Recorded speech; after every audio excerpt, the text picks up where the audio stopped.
আজ সন্ধ্যা 8টায়। তারপরে কি হবে? পাকিস্তানের পররাষ্ট্রমন্ত্রী চীন সফর করেছেন। এই সফরের আসলে উদ্দেশ্যটা কি ছিল? মার্কিন সেনাদেরকে আমন্ত্রণ জানিয়েছেন স্বয়ং ইরানের পররাষ্ট্রমন্ত্রী আব্বাস আরাকচি। কেন তিনি আমন্ত্রণ জানাচ্ছেন? আরেকটি দারুণ চমৎকার খবর আছে। মার্কিন প্রেসিডেন্ট ডোনাল্ড ট্রাম্প আরব দেশগুলোর কাছে যুদ্ধের খরচ চেয়েছেন। এদিকে ইরানের বিরুদ্ধে আরও যুদ্ধ প্রলম্বিত বা দীর্ঘায়িত করা এবং ইরানের ভেতরে স্থল অভিযান চালানোর ব্যাপারে আরব জোটে ফাটল ধরেছে। কি হবে এখন? এত কিছুর পরে ডোনাল্ড ট্রাম্প এখনো ঘোরের মধ্যে আছেন। তিনি একবার বলেন যুদ্ধ বন্ধ করার কথা, আর একবার বলেন ইরানের বিরুদ্ধে তুমুল অভিযান চলবে। আসলে কোনটা সঠিক? এ সমস্ত নিয়ে এখন আলোচনা করব। দর্শক, আশা করি আপনারা শেষ পর্যন্ত সঙ্গে থাকবেন। আর ভিডিও ভালো লাগলে লাইক কমেন্ট শেয়ার করবেন এবং চ্যানেলটি সাবস্ক্রাইব করে সাথেই থাকবেন। দর্শক, চলুন মূল আলোচনায় চলে যাওয়া যাক। ইরান, আমেরিকা এবং ইসরায়েলের বেশ কয়েকটি টেকনোলজি কোম্পানি অর্থাৎ প্রযুক্তি কোম্পানি তাদের বিরুদ্ধে ডেডলাইন ঘোষণা করেছিল 1 এপ্রিল সন্ধ্যা 8টা। আজ হচ্ছে 1 এপ্রিল। আজ লোকাল টাইম অর্থাৎ ইরান টাইম সন্ধ্যা 8টায় বা রাত 8টায় এই সময়সীমা শেষ হবে। এরপরেই এই সমস্ত কোম্পানির বিরুদ্ধে অভিযান চালানোর কথা, হামলা চালানোর কথা। ইরান তো হামলা চালাবে ড্রোন এবং ক্ষেপণাস্ত্র দিয়ে। মূলত প্রশ্ন হচ্ছে, আজ ডেডলাইন শেষ হওয়ার সাথে সাথে কি ইরান হামলা শুরু করবে? জবাবে বলা যায় যে সেটাই হওয়ার কথা, কারণ আমেরিকা এবং ইসরায়েল ইরানের খুবই গুরুত্বপূর্ণ বেশ কিছু ইউনিভার্সিটি, গবেষণা কেন্দ্র এবং প্রযুক্তি কোম্পানি এ সমস্তর উপর হামলা চালিয়েছে। সেক্ষেত্রে ইরান আগেই ঘোষণা করেছে যে চোখের বদলে চোখ, পরে এসে ঘোষণা করেছে চোখের বদলে মাথা অথবা অন্য কিছু, তার চেয়েও বেশি কিছু। সেক্ষেত্রে ইরান তো হামলা করবেই এবং ইরান এই হামলা করার জন্য কয়েকটি কোম্পানির নাম ঘোষণা করেছে। কোম্পানির নামগুলো আমি বলে দিচ্ছি: Cisco, HP, Oracle, Tesla, Intel, Meta, Google, Microsoft, Dell, IBM, Palantir technology, Nvidia, JP Morgan, Spire solution, G42, Boeing এবং জেনারেল ইলেকট্রিক। এই কোম্পানিগুলোর ইরান এই কোম্পানিগুলোর ব্যাপারে সরাসরি হুঁশিয়ারি উচ্চারণ করে বলেছে 1 এপ্রিল রাত 8টায় এই ডেডলাইন শেষ হবে। এরপরে এই সমস্ত কোম্পানির উপরে এই সমস্ত কোম্পানির অফিস বা স্থাপনার উপরে হামলা চালাবে। এই হামলায় যাতে সাধারণ লোকজনের ক্ষয়ক্ষতি না হয় তার জন্য কোম্পানির যে সমস্ত এমপ্লয়ি রয়েছে, যে এই সমস্ত কোম্পানিতে যে সমস্ত মানুষ চাকরি করে, তাদেরকে এই সমস্ত কোম্পানি ছেড়ে চলে যেতে বলেছে। অর্থাৎ সংযুক্ত আরব আমিরাত, বাহরাইন, কাতার, কুয়েত, ওমান, সৌদি আরব, এই সমস্ত জায়গায় এই সমস্ত কোম্পানির যে সমস্ত অফিস রয়েছে বা বিভিন্ন কেন্দ্র রয়েছে, তাতে যারা যুক্ত চাকরিতে বা কাজকর্মে, তাদেরকে এই সমস্ত জায়গা ছেড়ে চলে যেতে বলেছে। প্রথম কথা। দ্বিতীয় কথা হচ্ছে, এই সমস্ত অফিস, টেকনোলজি অফিসের বা স্থাপনার আশপাশে চারিপাশে 1 কিলোমিটারের ভিতরে যে সমস্ত লোকজন আছে তাদেরকে চলে যেতে বলেছে নিরাপদ আশ্রয়ে। কারণ হচ্ছে যে বড় রকমের হামলা হবে এবং এই সমস্ত হামলায় বেসামরিক ক্ষয়ক্ষতি যাতে এড়ানো যায়, সেই জন্য ইরান এই ওয়ার্নিং জারি করেছে। প্রশ্ন উঠেছে বা প্রশ্ন আসতে পারে যে ইরান কি সত্যিই হামলা করবে?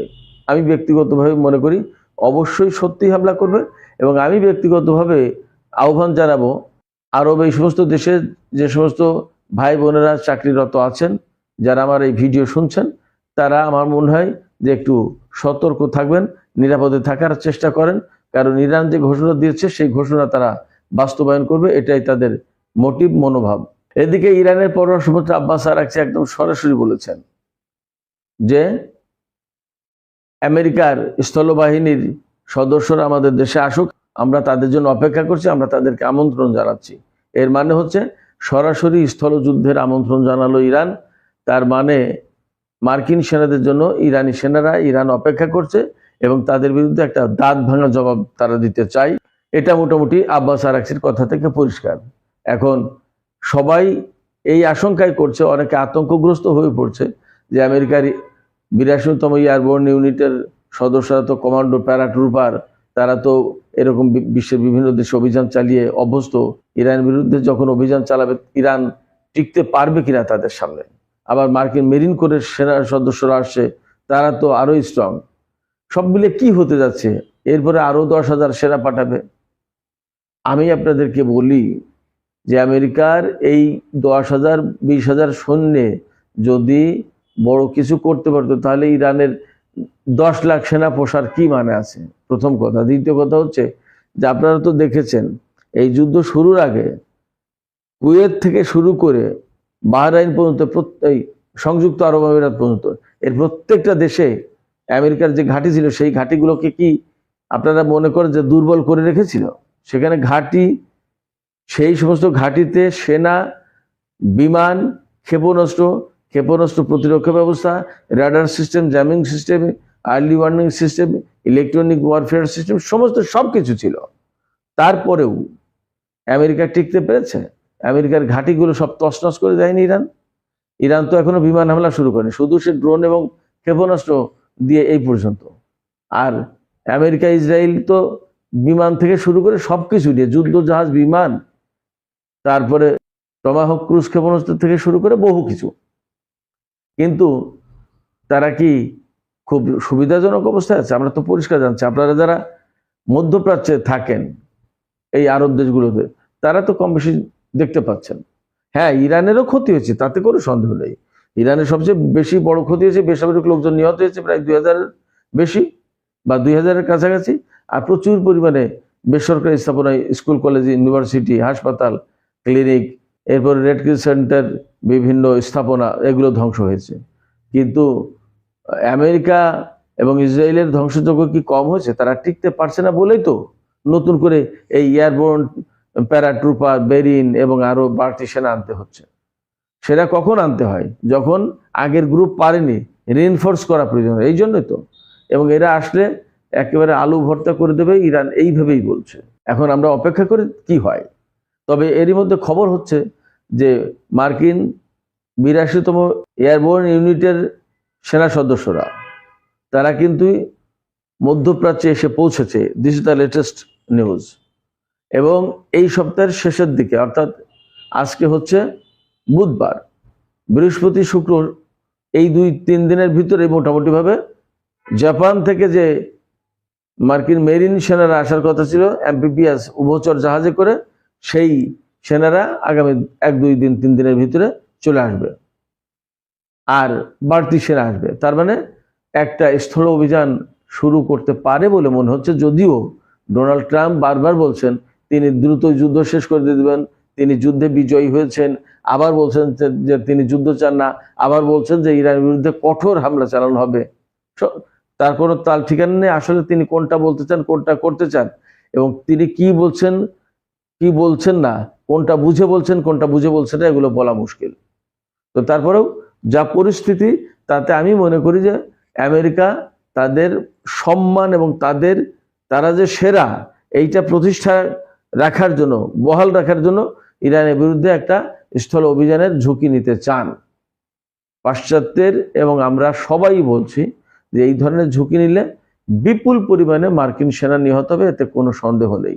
এরপরেও মার্কিন প্রশাসন, বিশেষ করে ডোনাল্ড ট্রাম্প এবং তার যুদ্ধমন্ত্রী এবং পররাষ্ট্রমন্ত্রী, এরা এই জুয়া খেলায় নেমেছে। তারা বাজি ধরতে চান। বাজি ধরুক, আমাদের কোনো আপত্তি নেই।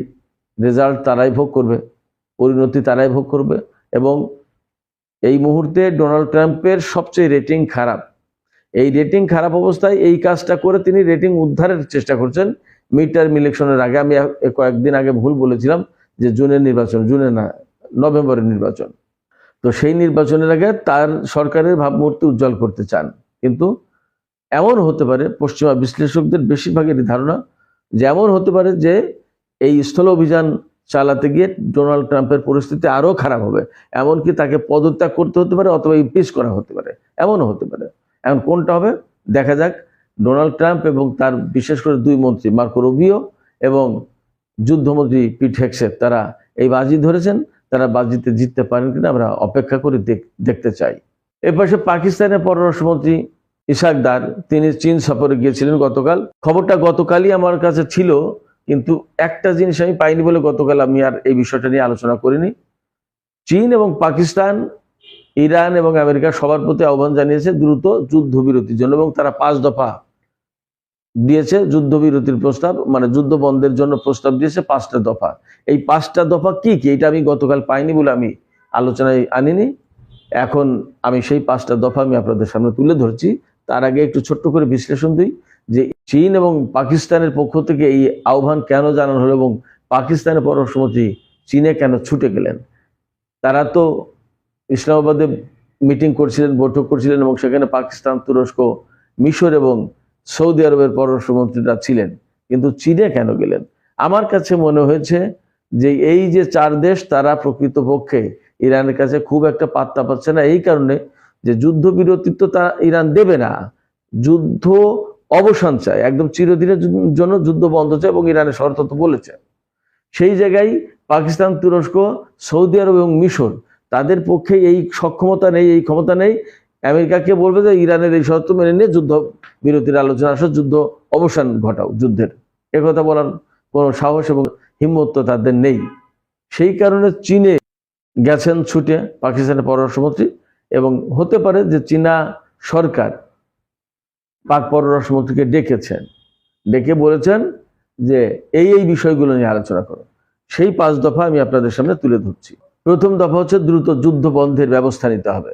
দ্বিতীয় দফা হচ্ছে স্বাধীনতা, সার্বভৌমত্ব এবং নিরাপত্তা নিশ্চিতকরণের মধ্য দিয়ে শান্তি আলোচনা শুরু করতে হবে। তার মানে এখানে স্বাধীনতা, সার্বভৌমত্ব হুমকির মুখে কার?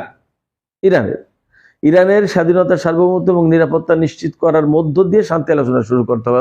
তার মানে ইরানের বিরুদ্ধে যুদ্ধ বন্ধ করে এবং তাকে নিশ্চয়তা, নিরাপত্তা নিশ্চয়তা দিয়ে আলোচনা শুরু করতে হবে। এটাও ইরানের পক্ষে যায়। দুই পক্ষকেই আহ্বান জানানো হয়েছে 3 নম্বর শর্ত। তাতে বলা হয়েছে যে দুই পক্ষই বেসামরিক নাগরিক এবং বেসামরিক স্থাপনার উপর হামলা যেন বন্ধ করে। এবং আপনারা একটা বিষয় খেয়াল রাখবেন যে ইরান কিন্তু কখনোই বেসামরিক জনগণ এবং বেসামরিক স্থাপনার উপর আগে হামলা চালায়নি, যতক্ষণ না ইসরায়েল এবং আমেরিকা চালিয়েছে। এবং ইরান কিন্তু ওই কারণেই ঘোষণা দিয়েছিল যে চোখের বদলে চোখ। তার মানে হচ্ছে কি, তারা যা করবে ইরানও সেই রকম পাল্টা জবাব দেবে। তার মানে আমেরিকা এবং ইসরায়েল যখন ইরানের বেসামরিক স্থাপনায় হামলা চালিয়েছে, তখন ইরানও সেই পথ বেছে নিয়েছে। আপনারা সবাই জানেন, একবার যুদ্ধের প্রথম দিনেই হরমুজগান প্রদেশের মিনাব শহরের একটা স্কুলে আমেরিকা হামলা চালিয়েছে এবং টমাহক ক্রুজ ক্ষেপণাস্ত্র দিয়ে হামলা চালিয়েছে, এবং সেই হামলা একটা স্কুলের উপর হামলা হয়েছে।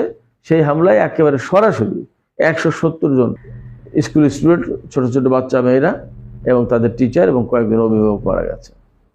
ফলে যুদ্ধের শুরুতেই তারা যুদ্ধ অপরাধ শুরু করেছে এবং বেসামরিক লোকজনের উপর হামলা চালিয়েছে। এই পথ ইরানও পাল্টা জবাবে বেছে নিয়েছে। 4 নম্বর শর্ত হচ্ছে হরমুজ প্রণালী দিয়ে নিরাপদে জাহাজ চলাচলের ব্যবস্থা করতে হবে। তো ইরান তো সবসময় বলছেই যে সবার জন্যই তো নিরাপদ, শুধুমাত্র ইসরায়েল এবং আমেরিকা আর তার যারা বন্ধু দেশ, যারা ইরানের বিরুদ্ধে যুদ্ধ করছে বা যুদ্ধ করতে চায়, তাদের জন্য শুধুমাত্র হরমুজ প্রণালী বন্ধ। সেক্ষেত্রে ইরানের এই কথাই তো দোষ নেই। আফটার অল যদি এরপরেও একদম আগের মতো খুলে দিতে হয়, তাহলে সেইটা নিয়ে নিশ্চয়ই আলোচনা হবে। তার আগে যুদ্ধ বন্ধ করতে হবে। আর 5 নম্বর শর্ত হচ্ছে জাতিসংঘ সনদ অনুসারে পিস ফ্রেমওয়ার্ক তৈরি করা। তো এটা একটা টেকনিক্যাল ব্যাপার, ডিপ্লোম্যাটিক ব্যাপার, এটা আরো পরের কথা। আগে যুদ্ধ বন্ধের প্রশ্ন। এখন এই প্রস্তাবে আমেরিকা রাজি হবে কিনা সেটা বড় কথা। এর উপরে ডিপেন্ড করছে ইরান রাজি হবে কি হবে না। ইরান সবসময় বলছে তারা তো যুদ্ধ চায় না, কিন্তু আমেরিকা যদি স্থায়ীভাবে যুদ্ধ বন্ধ না করে, তাহলে ইরান যুদ্ধ বন্ধ করবে না। এবং যুদ্ধ বন্ধ করতে গেলে ইরানের যে ক্ষতি হয়েছে, ক্ষয়ক্ষতি হয়েছে, সেই ক্ষয়ক্ষতি পূরণ করতে হবে, ক্ষতিপূরণ দিতে হবে। কারণ ইরান বলছে তারা তো যুদ্ধ শুরু করেনি, যুদ্ধ শুরু করেছে ইসরায়েল এবং আমেরিকা, ক্ষতিপূরণ তাদেরকেই দিতে হবে। আর একটা বিষয় নিয়ে আলোচনা করে আমি শেষ করবো এখনকার আলোচনা। সেটা হচ্ছে যে এত কিছুর ভেতরে যখন যুদ্ধবিরতি বা যুদ্ধ বন্ধের ব্যাপার নিয়ে কথা হচ্ছে, এবং এটাই যখন এই মুহূর্তে গুরুত্বপূর্ণ ডিপ্লোমেসি, তখন আমরা দেখতে পাচ্ছি আরব জোটের ভেতরে ফাটল। কিরকম ফাটল? সৌদি আরব, বাহরাইন, কুয়েত এবং সংযুক্ত আরব আমিরাত ইরানের বিরুদ্ধে যুদ্ধ চালিয়ে যাওয়ার পক্ষে। এটা অ্যাসোসিয়েটেড প্রেস অর্থাৎ এপির রিপোর্ট। আমি অনেক সময় বলি যে পশ্চিমা গণমাধ্যম অবশ্য অনেক সময় উল্টাপাল্টা ভুল ভ্রান্তি খবর দেয়, বিভ্রান্তি সৃষ্টি করে এবং বিভেদ সৃষ্টি করতে চায়। এটা হতে পারে, কিন্তু আপাতত যেহেতু কেউ প্রতিবাদ করেনি সৌদি আরব বা অন্য কোনো দেশ, সেক্ষেত্রে এই রিপোর্ট আপাতত সঠিক বলে মনে করছি। ভুল হতেও পারে, সেটাও তাদের ব্যাপার। বাট রিপোর্টে দাবি করা হচ্ছে সৌদি আরব, বাহরাইন, কুয়েত এবং সংযুক্ত আরব আমিরাত ইরানের বিরুদ্ধে যুদ্ধ চালিয়ে যেতে চান। আমেরিকাকে তারা বারবার এই অনুরোধ করছেন, তারা এইভাবে পুশ আপ করছেন। আর কাতার এবং ওমান চাইছেন যে এই যুদ্ধ বন্ধ হোক, কূটনৈতিক উপায়ে এই যুদ্ধ বন্ধ হোক। তার মানে এই যে ভাঙনটা, এই ভাঙন বা ফাটল, এটা খুব গুরুত্বপূর্ণ আঞ্চলিক রাজনীতির জন্য। ইরান সুবিধাজনক পজিশনে থাকলো, যাদের মাটিতে ইরান হামলা চালাচ্ছে, বিশেষ করে মার্কিন ঘাঁটি এবং ইসরায়েলি অবস্থানের উপরে, সেই যে দেশগুলোর ভিতরে অন্তত দুটো দেশ বেসিক্যালি বা কার্যত ইরানের পক্ষে। এটা ইরানের জন্য বড় অ্যাচিভমেন্ট। কাতার এবং ওমান, তারা ইরানের পক্ষে। যুদ্ধ যেহেতু চালিয়ে যেতে চান আরব দেশগুলো, ডোনাল্ড ট্রাম্প কি বলেছেন? ডোনাল্ড ট্রাম্প বলেছেন খরচ দিতে হবে। এইটা নিয়ে কিন্তু আগেই টুকটাক আলাপ আলোচনা ছিল, বিশেষ করে সামাজিক মাধ্যমগুলোতে, যে ডোনাল্ড ট্রাম্প খরচ চাইবেন এবং খরচ তুলে নেবেন নিশ্চয়ই। এবং এখানে পরিষ্কার হয়ে গেল ডোনাল্ড ট্রাম্প খরচ চেয়েছেন আরব দেশগুলোর কাছে, যে ইরানের বিরুদ্ধে যুদ্ধ করতে গেলে তো জনবল লাগবে, খরচ লাগবে, বোমা লাগবে, বিমান লাগবে, জ্বালানি লাগবে। এই খরচ আরব দেশগুলোকে দিতে হবে। এটাই আমেরিকার যুদ্ধের একটা বড় কৌশল। এর মাঝে পশ্চিমা গণমাধ্যমেই বলছে, বিশেষ করে পলিটিকো সম্ভবত খবর দিয়েছে যে ডোনাল্ড ট্রাম্প যুদ্ধে হেরে যাচ্ছেন। আমি এই কথার বিস্তারিত ব্যাখ্যা এখন যাব না, শুধুমাত্র দুটো বিষয় বলি। ডোনাল্ড ট্রাম্প বলেছিলেন ইরানের সরকার পরিবর্তন করে দেবে, এক। দুই হচ্ছে ইরানের হাতে যে ইউরেনিয়াম আছে সেই ইউরেনিয়াম নিয়ে যাবে, পরমাণু কর্মসূচি টোটালি বন্ধ করে দেবে। এর কিছুই পারেনি, যুদ্ধের এক মাস পার হয়ে গেছে এবং নতুন করে স্থল অভিযান চালানো হবে কিনা তা নিয়ে ভীষণ ইনডিসিশনে, সিদ্ধান্তহীনতায়। এই অবস্থায় পশ্চিমা গণমাধ্যম বলছে যে ডোনাল্ড ট্রাম্প হেরে যাচ্ছেন। তিনি সত্যি হেরে যাচ্ছেন কিনা আমরা দেখার অপেক্ষায় থাকলাম। সুপ্রিয় দর্শক, আপনারা কি মনে করেন? ডোনাল্ড ট্রাম্প কি আসলে এই যুদ্ধে হেরে যাচ্ছেন? এবং আরব বিশ্বে যে ফাটল হয়েছে, যে ফাটল দেখা দিয়েছে, এই ফাটলের কারণে যুদ্ধ বন্ধের একটা সম্ভাবনা আছে কিনা, এবং মধ্যপ্রাচ্য থেকে মার্কিন ঘাঁটি গুটিয়ে নেওয়ার প্রশ্ন থাকবে কিনা, কি মনে হয় আপনাদের? আপনাদের মতামত কমেন্টে জানাতে পারেন। আর ভিডিও ভালো লাগলে আবারও বলি, লাইক, কমেন্ট, শেয়ার করবেন এবং চ্যানেলটি সাবস্ক্রাইব করবেন।